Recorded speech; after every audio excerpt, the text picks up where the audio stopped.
खुलुमबाय गिबियावनो सोरजिदा क्रिएटिभिटी इउट्यूब चेनेलाव नोंथांमोन बयखौबो बरायनानै लानाय जालायबाय।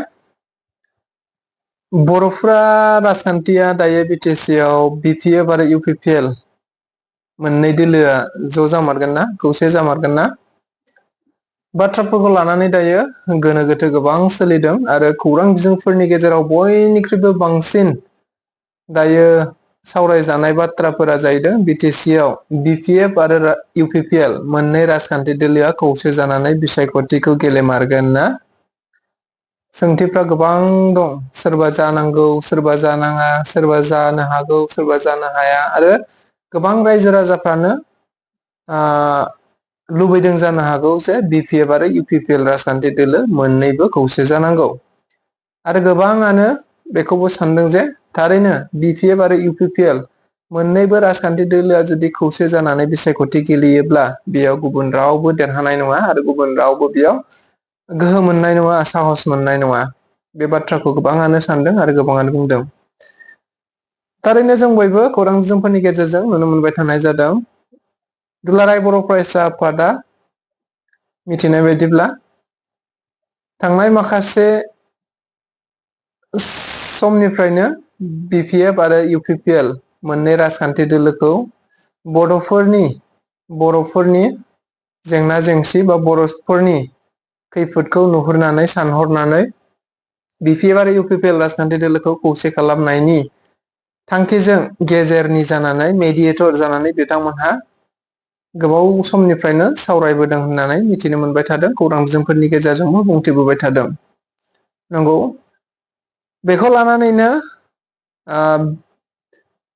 बिटिसिनि मोनसे समनि बारग' लेङाइ गाहाय मावफुं सोद्रोमा थामहिनबा आथिखाल इउपिपिएल राजखान्थि दोलोनि सासे दैदेनगिरि खाम्फा बरगयारी बिथाङा खौरां बिजोंफोरनि गेजेरजों बुंथिनानै होदों दि थारैनो दुलाराय बर' फरायसा आफादा गेजेरनि जानानै गिबि खेबनि सावरायनायखौ खाम्फा बरगयारी देट मिन्स बिथांनि दैदेननायावनो बिपिएफ राजखान्थि दोलोनि जानानै रबिराम नार्जारी आरो इउपिपिएल राजखान्थि दोलोनि गोबांथार दैदेनगिरिफोर आरो दुलाराय बर' फरायसा आफाद खौसेयै सावरायलायदों होननानै बिथाङा बुंथिनानै होदों। फार्स्ट टाइम सावरायलायनायखौ आरो बिथाङा बेखौबो बुंथिनानै होदों थारैनो इउपिपिएल आरो बिपिएफ राजखान्थि दोलोजों खौसे जानांगौनि सावरायलायनाया दासिमाव खेबथाम सावरायलायनाय जाबाय होननानै बुंदों। बेनि उनाव दायो बियो बन्द' जाबाय होननानै बिथाङा खौरांगिरिफोरनि गेजेराव बुंथिदों आरो गुबुन गुबुन सावरायनायफोराव गुबुन गुबुन बिपिएफ राजखान्थि दोलोनि गोबां सिनियरफोर दैदेनगिरिमोनहा बाहागो लादोंब्लाबो नाथाय गिबि सावरायलायनायाव गुबैयै बिपिएफ राजखान्थि दोलोनि जानानै रबिराम नार्जारी आरो गाव खाम्फा बरगयारी बिथाङा सानैजों बिथांमोनहा गिबि खेबनि सावरायलायनायखौ दैदेनदों होननानै बुंथिनानै होदों। लोगोसे बेफोर बाथ्राफोरनि गेजेरावनो खाम्फा बरगयारीया गोबां बाथ्राखौबो बुंथिनानै होदों, जेराव हाग्रामा महिलारी बिथाङा दायो थारैनो खौसे जानायनि बाथ्राखौ सायावल' बुङो, नाथाय बिथाङा सिङाव खौसे जानायनि बाथ्राखौ लुबैया होननानै खाम्फा बरगयारीया दायो बुंगासिनो दङ। मानोना जेब्ला गिबि खेबनि थाखाय सावरायलायनाय जादोंमोन अब्ला खाम्फा बरगयारी बिथाङा बुंथिनानै होनाय बायदिब्ला बिपिएफ राजखान्थि दोलोनिफ्रायनो ओरैहाय कास्टम बसुमतारी आरो प्रहलाद ब्रह्म बिथांमोन बायदिखौ बे सावरायलायनायनि हेंथायै बाथ्रा बुंनो थिनदों होननानै हाग्रामा महिलारी बिथाङा बुंथिनानै होदों। थारैनो हाग्रामा महिलारी बिथाङा इउपिपिएल आरो बिपिएफ राजखान्थि दोलोआ खौसे जानानै बिसायख'थि गेलेनायखौ लुबैया नामा? बियो जोबोद साननो गोनां। बे बाथ्राखौ लानानैनो खाम्फा बरगयारीया एखे बाथ्राखौनो बुंदों। थारैनो हाग्रामा महिलारी बिथाङा सायाव मोनसे बुङो खिन्थु सिङाव मोनसे बुङो। दिनैसिमहालागै हाग्रामा महिलारी बिथांनि थाखायनो हयथ'बा खौसे जानायनि थांखिया जाफुङाखै होननानै खाम्फा बरगयारीया बाथ्राखौ बुंनो नाजादों। नंगौ, बेनि उनाव आरो हाग्रामा महिलारीयाबो दायो खौरां बिजोंफोरनि गेजेरजों बुंथिनानै होदों।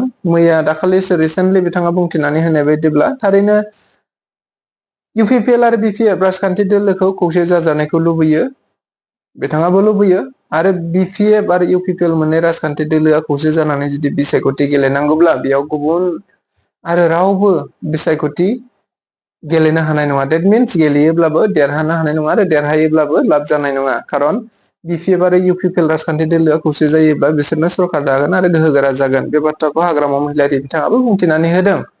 नाथाय बिथाङा बे बाथ्राखौबो बुंथिनानै होदों दि थारैनो खौरांगिरिफोरा सोंनायाव बिथाङा बे बाथ्राखौबो रोखा खालामनानै होदों। बिपिएफ आरो इउपिपिएल राजखान्थि दोलोआ खौसे जानानै बिसायख'थि गेलेयोब्ला बेनि चिफआ सोर जागोन बिथाङा बुंथिनानै होदों। गोरलैयै फिननायखौ होदों। थारैनो बिटिसिनि थाखाय हाग्रामा महिलारि गाव जागोन आरो बिटिआरब्ला प्रमद बर' बिथाङा चिफ जागोन। अब्ला बेनिफ्राय नोंथांमोनहा मा साननो हायो? थारैनो हाग्रामा महिलारिया खौसे जानायखौ लुबैमारोना होननानै जोङो गोबां लामा नुहुरो। थारैनो खौसे जानायनि फारसे गैया नामा होननानैबो साननो हायो। खारन दायो बिटिसि मोनसे समाव बिएसि मोन, मोनसे समाव बिटिसि मोन, मोनसे समाव दायो बिटिआर सोलिनानै दं। दैट मिन्स आपग्रेड जालांबाय थादों। हाग्रामा महिलारिया जुदि चिफ जानांगौब्ला बे बिटिसिनिसो चिफ जागोन आरो बिटिआरनि चिफ जानांगौब्ला प्रमद बर'आसो चिफ जागोन। अब्ला हाग्रामा महिलारि बिथाङा चिफ जायोब्ला बिटिआरआ जेबो खामानि जानाय नङा। बाथ्राया बे हाग्रामा महिलारि बिथाङा चिफ जानांगौब्ला बिटिआरआ जेबो खामानि गैया आरो बिटिआरआ जुदि हाग्रामा महिलारिनि दिनाव बिटिआरआ जुदि जेबो खामानि गैयाब्ला अब्ला आथिखालाव जे गहपुर, बिश्वनाथ बा आथिखालाव गुबुन गुबुन हरै मोनसे समनि बिटिसिनि बायजोआव थानाय बर'फ्रा दायो बिटिआर गोरोबथानि जोहै बिटिसि बिसायख'थियाव इलेक्सन भट होनो मोनसिगोन। बे भट होनो मोनथाया मा जागोन बिटिसिखौ लाबोफिनोब्ला? खारन बिटिसियावथ' गहपुर, बिश्वनाथ ओरै सनितपुरफोरनि बर'फ्राथ' बिटिसियाव हाबाखैमोन, हाबनाय नङा। अब्ला बिटिसिया थायोब्ला अब्ला बिसोरो मा जागोन? बिसोरो होमब्लाथ' बिटिआर हिसाबैसो हाबदोंमोन। दायो बिथांमोनहा मा जागोन? साननो गोनां बेफोर बाथ्राया जोबोद साननो गोनां। आरो बेखौ लानानैनो दायो खाम्फा बरग'यारियाबो बे एखे बाथ्राखौनो बुंदों। अब्ला हाग्रामा महिलारिया जुदि बिटिसिनि चिफ जायोब्ला अब्ला सनितपुर, गहपुर, बिश्वनाथफोरनि बर' सुबुंफ्रा बा बिसोर बिटिआरआव दायो भट होनो मोनसिगोन। बिसोर मा जागोन? बे बाथ्राखौनो लानानै बिथाङाबो बुंथिनानै होदों। थारैनो गोबां मानसिफोरा खौसे जायोब्ला मोजां जागोन होननानै बुंथिनानै होदों, सानदों, आसा खालामदों, लुबैदों। बेखौ लानानैनो बिटिआरनि गाहाय मावफुं सोद्रोमा प्रमद बर' बिथाङाबो मैया खौरांगिरिफोरनि सिगाङाव बे एखे बाथ्राखौनो बुंथिदों। जेराव बिथाङा बुंथिनानै होनाय बायदिब्ला हाग्रामा महिलारि बिथांजों जोङो गोबां सावरायबाय। दुलाराय बर' फरायसा आफादाव थानाय समावबो हाग्रामा महिलारिजों गोबां समस्याफोर, गोबां जेंनाफोरखौ लानानै गोबां बार सावरायनाय जाबाय। नाथाय बिथाङा मोनसेबो बाथ्राफोरखौ, मोनसेबो समस्याफोरखौ सुफुंनो नाजायाखै आरो सुफुंनायनि लामायाव गैया होननानै बिथाङा बुंथिदों। नाथाय बिथाङा बे बाथ्राखौबो बुंथिनानै होदों हाग्रामा महिलारिया दायो मोनसे बाथ्रा बुंगोन आरो उनाव मोनसे बाथ्रा बुंगोन, सायाव मोनसे बाथ्रा बुंगोन, सिङाव मोनसे बाथ्रा बुंगोन होननानै बिथाङाबो रोखा खालामनानै होखानायखौ जों खौरां बिजोंफोरनि गेजेरजों नुनो मोनदों। लोगोसे बिथां प्रमद बर' बिथाङा बे बाथ्राखौबो बुंखादों। थारैनो हाग्रामा महिलारि बिथाङा जुदि खौसे जामारनो लुबैदोंब्ला बेबायदि सा साज्रां बुंनानै नङा। खौसे जामारनो लुबैदोंब्ला थारैनो सिनसियारि जोबोद गोसो गोथौयै गोसोनिफ्राय खौसे जानांगोन होननानै बिथाङा बुंथिनानै होदों। बेबायदि दिनै मोनसे गाबोन मोनसे सायाव गुबुन मोनसे, सिङाव गुबुन मोनसे बेबायदि बाथ्रा बुंब्ला जानाय नङा होननानै बिथाङा रोखा खालामनानै होखादों। थारैनो खौसे जानायाव जोंहा जेबो लस गैया बा खौसे जानायाव जोंहा जेबो आपत्ति गैया होननानै बिथाङा बुंदों। खारन जोङो रायजो राजाफोरखौ सिबिनो फैदों। रायजो राजाफ्रा जेरै लुबैगोन, रायजो राजाफ्रा बिटिसिनि 34 लाख रायजो राजाफ्रा जेरै लुबैगोन बेबायदिनो जोङो थांगोन होननानैबो प्रमद बर' बिथाङा रोखा खालामनानै होनायखौ नुनो मोननाय जादों। दा प्रमद बर' बिथांनि माखासे मिडिया बाइट दङ। बे मिडिया बाइटखौ नोंथांमोनहा नायोब्ला आरो रोखासिन जाबावगोन। মই ধন্যবাদ জনাইছোঁ তেখেতৰ। ময়ো দেখিছোঁ ছ'চিয়েল মিডিয়াৰ যোগেদি, কিন্তু মই তেখেতক ইমান বছৰ পাই আহি যিটো বুজিলোঁ, এতিয়া আপোনালোকে লগ পালে হয়তো তেখেতৰ ষ্টেটমেণ্টটো আৰু বদলি যাব। আগতেতো বহুতবাৰ লগ পাইছোঁ, যেতিয়া এফচু প্ৰেচিডেণ্ট আছিলোঁ তেতিয়াও বহুতবাৰ লগ পাইছোঁ তেখেতক, বিভিন্ন ক্ৰাইচিছৰ সময়ত লগ পাওঁ, বিভিন্ন প্ৰয়োজনৰ সময়ত আমি যাই তেখেতক লগ কৰোঁ, কিন্তু কোনো এটা কথা তেখেতে নাৰাখে। আৰু চৰকাৰ অহাৰ পিছতো তেখেতেই ক'লে, যোৱাবাৰ এটা ভাল চিন্তা লৈ পেলাই আলোচনা কৰিছিলোঁ, তেখেতেও বিচাৰিছিলে, আমিও বিচাৰিছিলোঁ, আৰু সেইটো গোটেই পলিটিকেল কৰি দিছে তেখেতে, যিটো নেকি তেনেকুৱা উদ্দেশ্য নাছিলে। গতিকে আজি যিটো কথা কৈছে সেইটো তেখেতৰ কথাটো সঁচা, আগত কোৱা কথাটো সঁচা, ইয়াত বহুত কনফিউজ হয়। যিয়ে নহওক, ৰাজনীতিটো নিজৰ লাইনত যাব। মোৰ পৰা তেনেকুৱা কোনো হাৰ্ড এণ্ড ফাষ্ট সিদ্ধান্ত নাই। বড়ো জনগোষ্ঠীৰ কাৰণে যিটো ভাল হয়, বড়োলেণ্ডৰ 35 লাখ জনসাধাৰণৰ যিটো ভাল হয়, এই কামটোকে আমি কৰিবলৈ আহিছোঁ। আৰু এনেকুৱা প্ৰক্ৰিয়াৰ মাজত যদি প্ৰয়োজন হয়, আমি সদায় আলোচনাৰ কাৰণে ৰেডি আছোঁ, কিন্তু চিনচিয়াৰ লাগিব। আজিৰ সময়ত ল'ৰা ধেমালি কৰাৰ সময় নাই, ল'ৰা ধেমালি কৰাৰ বয়সো নাই, সময়ো নাই। আমি আন্দোলনৰ নামত বা আমাৰ নিজৰ অধিকাৰ সংগ্ৰামৰ নামত ইতিমধ্যে 30-40 বছৰ আমাৰ হাতৰ পৰা গুচি গ'ল, য'ত আমাৰ দুটা জেনেৰেশ্যন প্ৰায় আমি অলপ মানে হেৰাব লগা হ'ল, বহুত শ্বহীদ হ'ল। আৰু আজিৰ সময়ত লিডাৰবিলাকে যদি টুলুঙা হয় বা বহুত লাইট কথাবিলাক কৈ পেলাই ৰাজনীতিটো বা সমাজৰ কামটো, জাতিৰ কামটো তেনেকৈ লৈ যাব বিচাৰে, ইয়াৰ মই পক্ষপাতি নহয়। সেইকাৰণে তেখেতে কিমান চিনচিয়াৰ এইটো চাব। আৰু আজি আমাৰ দলত যথেষ্ট মেচিয়ৰ লিডাৰসকল আছে। ইউ.জি. ব্ৰহ্ম ডাঙৰীয়া আছে, প্ৰতিষ্ঠাপক সভাপতি, 2জনকৈ MP আছে।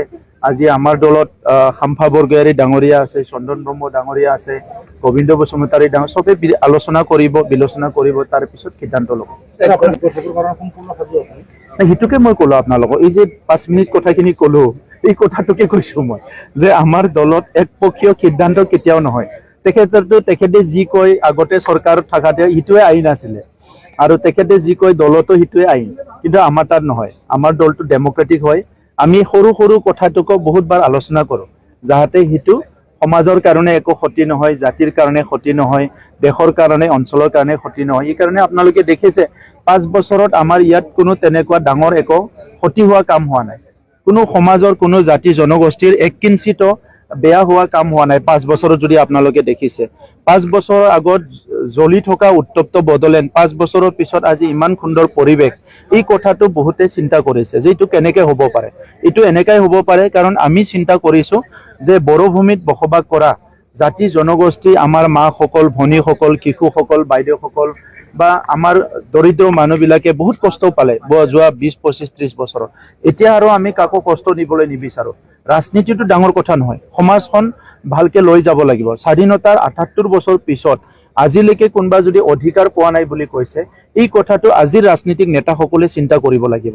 স্বাধীনতাৰ 78 বছৰ পিছত কোনোবা যদি ৰাস্তা পোৱা নাই, দলং পোৱা নাই বুলি কৈছে, এই কথাটো আজি সিদ্ধান্ত ল'ব লাগিব। কোনোবা যদি দুবেলা দুমুঠি ভালকে খাবলৈ পোৱা নাই, আজিৰ ৰাজনীতি নেতাসকলে চিন্তা কৰিব লাগিব। এই বছৰ বৰষুণ নাই, আৰু যদি এমাহ বৰষুণ নিদিয়ে, আমাৰ হাজাৰ হাজাৰ লোক অহা বছৰক খাবলৈ ভাত নোহোৱা হৈ যাব। চৰকাৰেতো চাউল দিছে, এইখিনি যথেষ্ট নহয়, আমাৰ খেতিৰ পৰাই চব কুছ হয়। তো সেইকাৰণে বহুত কথাবিলাক আমি চিন্তা চৰ্চা কৰি সিদ্ধান্ত লওঁ।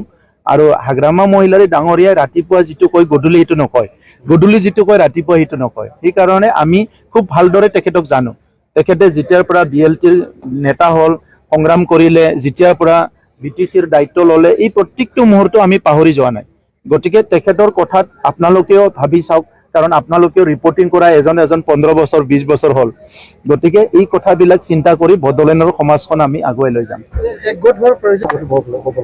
এইকাৰণে মই কৈছোঁ, তেখেতে কি ভাবি কৈছে সেইটো আপোনালোকেহে কওক। এতিয়া আপোনালোকে সোধক, এতিয়া লগ পাব হয়তো ক'ৰবাত মেল মিটিঙত, যাৰ কালি কোৱা কথাটো আজিও ইনটেক আছে না কি ভাবি কৈছে, এই কথাটো তেখেত সকলোক কওক আগতে।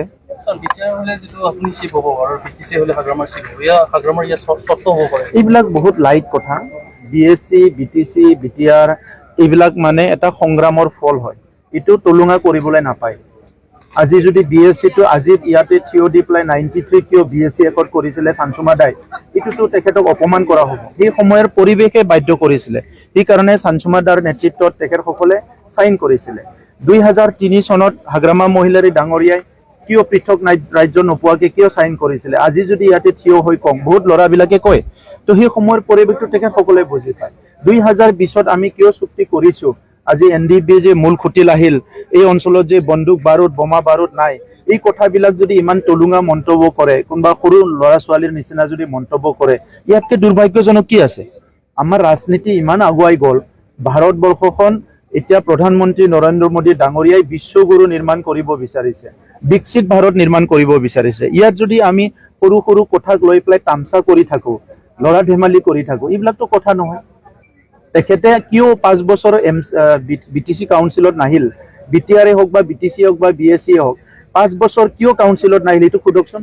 ইমান যদি সাহসী নেতা হয়, ইমান যদি ৰাজনীতিটো ভাল পায়, ৰাজনীতিৰ দ্বাৰা সমাজ গঠন কৰিব বিচাৰে, ইমানেই যদি সাহস আছে, মোৰ এটাই প্ৰশ্ন, 5 বছৰ এবাৰো কিয় কাউন্সিলত নাহিল, এছেম্বলিত? ইয়াৰ উত্তৰটো দিয়ক তেখেতে, তাৰপিছত বাকীবিলাক কম।